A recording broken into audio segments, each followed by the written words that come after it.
Hey guys, welcome back to Sakshi's Vidya Sadhana. तो ये video है वन वर्ड सब्स्टिट्यूशन का and it is part 2 of vocab Vidya. तो आइए वीडियो को स्टार्ट करते हैं।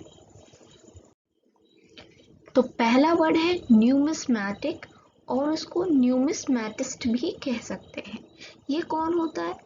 ये वो पर्सन होता है जो मनी या कॉइन के साथ डील करता है, मतलब जिसको शौक होता है इन्हें कलेक्ट करने का, या फिर वो किसी मिंट में काम करता है। मिंट वो जगह होती है जहाँ पर कॉइन्स बनाए जाते हैं। ये कुछ पिक्चर्स हैं, देखिए इंसान क्या कर रहा है, कॉइन्स को कलेक्ट कर रहा है। तो हम इसको न्यूमिस्मैटिक या फिर न्यूमिस्मैटिस्ट कह सकते हैं। नेक्स्ट वर्ड है हमारा एबडक्ट। इसका मतलब होता है टू फोर्सफुली कैप्चर या किडनैप। ठीक है, किसी भी चीज़ को बिना किसी की मर्जी के दूसरे की जब्त कर लेना, या हम हिंदी में कह सकते हैं अपहरण कर लेना। पिक्चर से समझते हैं। ये देखिए, ये कोई आंटी है और इनके इस बेबी को लेकर, ये कोई आंटी है और ये देखिए ये पर्सन इनके बेबी को लेके भाग रहा है और ये शाउट कर रही हैं, चिल्ला रही हैं। ठीक है, तो इसने क्या कर लिया, इस बेबी का किडनैप कर लिया, एबडक्ट कर लिया, फोर्सफुली कैप्चर कर लिया। ठीक है, एबडक्ट कर लिया किसको, बेबी को। तो अब वर्ड आता है इंसॉल्वेंट। और अब हम पिक्चर देखते हैं। देखिए इस पिक्चर में ये एक कोई पर्सन है और ये अपनी पॉकेट को दिखा रहा है जो कि खाली है। खाली है मतलब इसके पास पैसे नहीं हैं। तो इंसॉल्वेंट वो इंसान होता है जिसके पास पैसे नहीं होते, और पैसे नहीं होते तो वो अपने खर्चे नहीं चला सकता।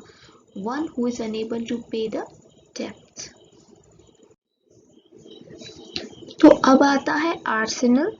पहले पिक्चर देखते हैं और पिक्चर से समझने की कोशिश करते हैं। देखिए यहाँ पर कोई एक ऐसी कमरा दिखाया गया है जहाँ पर काफ़ी गन्स रखी हैं और ये अलग अलग टाइप की हैं, पिस्टल्स रखी हुई हैं।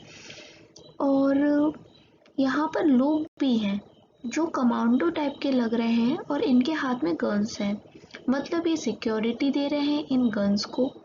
तो यानी कि ये वो जगह है जहाँ पर गन्स रखी गई हैं और ये कमांडोस गन को सिक्योरिटी दे रहे हैं कि कोई आकर ये गन ना ले ले। तो ये क्या होगा, इसे हम आर्सेनल कहेंगे। ये वो जगह है जहाँ पर वेपन्स और एक्सप्लोसिव्स को स्टोर किया जाता है।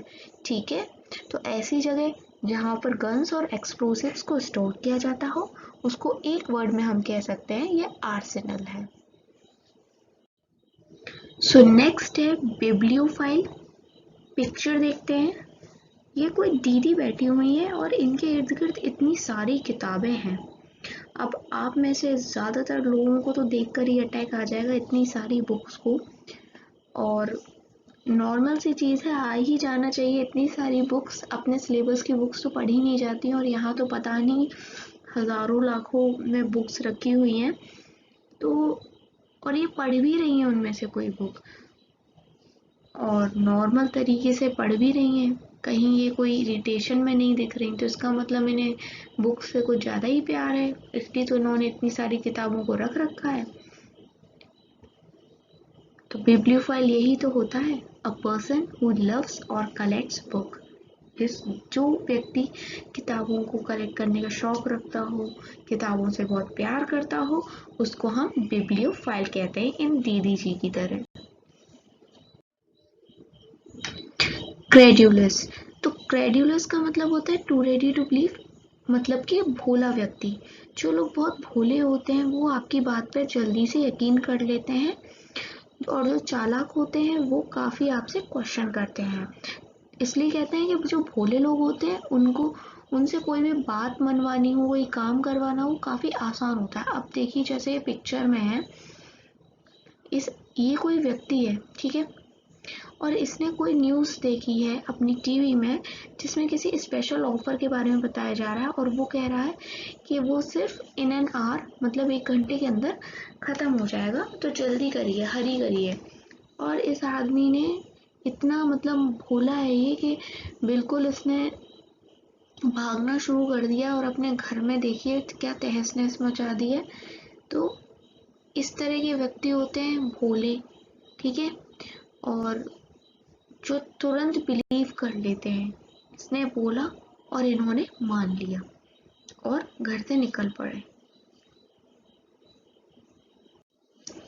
तो अब है cytology, that is study of cell. जो लोग सेल्स की स्टडी करते हैं उनको, उस स्टडी को हम साइटोलॉजी कहते हैं। अब आप में से जितने लोग क्लास 10 सीबीएसई बोर्ड से पढ़ चुके हैं उन्होंने तो डेफिनेटली ये इस तरह के स्ट्रक्चर्स देखे होंगे। ये वाला जो ऑरेंज टाइप का ये एनिमल सेल है और जो ग्रीन टाइप का दिख रहा है ये प्लांट सेल है। तो ये आपने बायोलॉजी में पढ़ा होगा। अब है डेथ ट्रैप। डेथ ट्रैप वो जगह होती है जहाँ पर अक्सर लोगों के एक्सीडेंट में क्या हो जाती है, डेथ हो जाती है। अब देखिए पीछे आपको एक रोड दिखाई दे रही है, ये एक हाईवे है और हाईवेज पे आपको पता है कि जो स्पीड होती है व्हीकल्स की कितनी ज़्यादा होती है, तो अक्सर यहाँ पर एक्सीडेंट होते रहते हैं और क्या हो जाती है, एक्सीडेंट में डेथ हो जाती है। इसलिए इस हाईवे को हम डेथ ट्रैप कह सकते हैं। तो अब है ऑब्ट्यूरेट। ऑब्ट्यूरेट वो होता है जो कि एक्सट्रीमली डिटरमाइंड हो कि वो किसी एक पर्टिकुलर वे में ही अपना काम करेगा, चाहे कोई कुछ भी बोलता रहे, वो जो कर रहा है वो वही करेगा, मतलब जिद्दी होना। अब जैसा कि इस बच्चे को ही देख लो, इसकी मम्मा इसको खाना खिलाने की कोशिश कर रही है पर ये अपने हाथ फोल्ड करके बैठ गया है कि मैं नहीं खाऊंगा तो नहीं खाऊंगा, जैसे आप लोग भी करते होंगे, ठीक है। तो ये बच्चा कैसा, जिद्दी है, यानी कि हम कह सकते हैं obdurate. In English, extremely determined to act in a particular way and not to change despite what anyone else says. मतलब चाहे कोई कुछ भी बकता रहे, कोई कुछ भी कहता रहे, हम वही करेंगे जो हमें करना है। ऐसे लोगों को हम कहते हैं जिद्दी और ऑब्ट्यूरेट।